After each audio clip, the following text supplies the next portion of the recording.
Hello guys, நான் உங்கள் சத்யா சக்தி. இன்றைக்கி எங்கள் வீட்டில் என்னென்னா மீன் குழம்பு தாங்க. சம்பா மீனும் நெத்திலி மீனும் எடுத்திருக்கேன். சம்பா மீனை குழம்பு வைக்க போகிறேங்க. குழம்புக்கு தேவையான பொருள் எடுத்துக்கலாம்.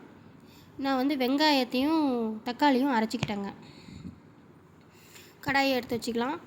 கடாய் காஞ்சதும் எண்ணெய் ஊற்றிக்கலாம். எண்ணெய் காஞ்சதுக்கப்புறம் வெந்தயம் போட்டுக்கலாம்.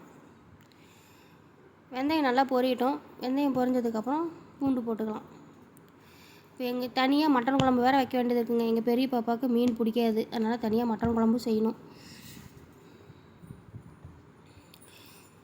பூண்டு வணங்கினதுக்கப்புறம் பச்சை மிளகா போட்டுக்கலாம். பச்சை மிளகாவும் பூண்டும் நல்லா வணங்கட்டும். அப்புறம் கருவேப்பிலை. இப்போ நல்லா வணங்கினதுக்கப்புறம் வெங்காயம் போட்டுக்கலாம். வெங்காயம் முழு வெங்காயமாக போடுங்க.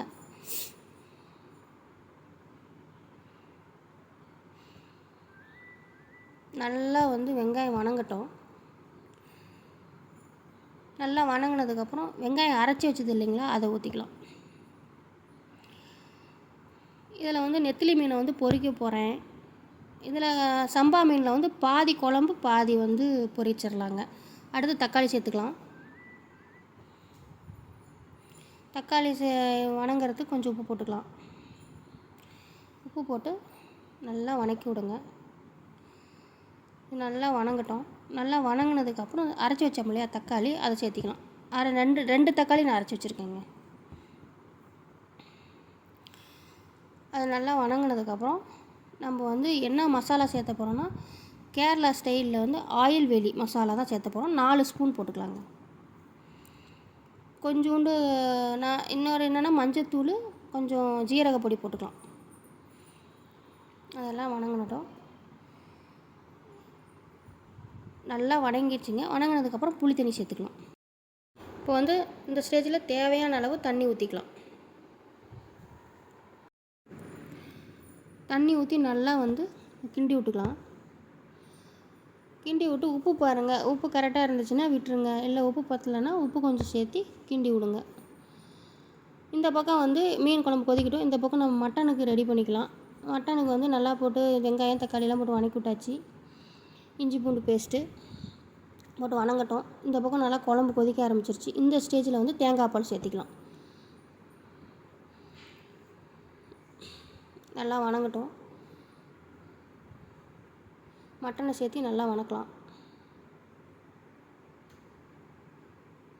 நல்லா வணங்கினது. இந்த மட்டன் மசாலா என்ன சேர்த்திருக்கேன்னா, 3 ஃபீ மட்டன் குழம்பு மசாலா தாங்க போட்டிருக்கேன். இந்த இதில் வச்சு பாருங்கள், மசாலாவில் சூப்பராக இருக்குங்க குழம்பு. மட்டன் நல்லா வேகட்டும். இந்த பக்கம் மட்டன் குழம்பும் கொதிக்குது, மீன் குழம்பும் கொதிக்குது. நல்லா மீன் குழம்பு கொதி வந்துருச்சு. இப்போ நம்ம மீனை சேர்த்துக்கலாம். மீனை சேர்த்து ஒரு 5 நிமிஷம் மூடி வச்சுருங்க. இந்த பக்கம் நம்ம பொரிக்கிறதுக்கு எடுத்த மீனை பொரிக்கிறதுக்கு ரெடி பண்ணிக்கலாம். இப்போ மீன் குழம்பு ஒரு 2 நிமிஷம் கழித்து ஒரு லைட்டாக கரண்டி வச்சு ஒரு கிண்டி விடுங்க. போதும். ரொம்ப கிண்டினீங்கன்னா மீன் உடஞ்சிரும். இப்போ மீன் குழம்பு ரெடி ஆகிடுச்சிங்க. இந்த மாதிரி மீன் குழம்பு வச்சு பாருங்கள், சூப்பராக இருக்கும். ஒரு தட்டு சோறுனாலும் காலி ஆயிருங்க. இப்போ நம்ம மீனை பொரித்து எடுத்துக்கலாம். நெத்திலி மீனை, சம்பா மீனையும் பொரித்து எடுத்துக்கலாம். அவ்வளோதான் காய்ஸ், குழம்பும் ரெடி, பொரிச்ச மீனும் ரெடி. இந்த வீடியோ பிடிச்சிருந்தால் லைக் பண்ணுங்கள், ஷேர் பண்ணுங்கள்.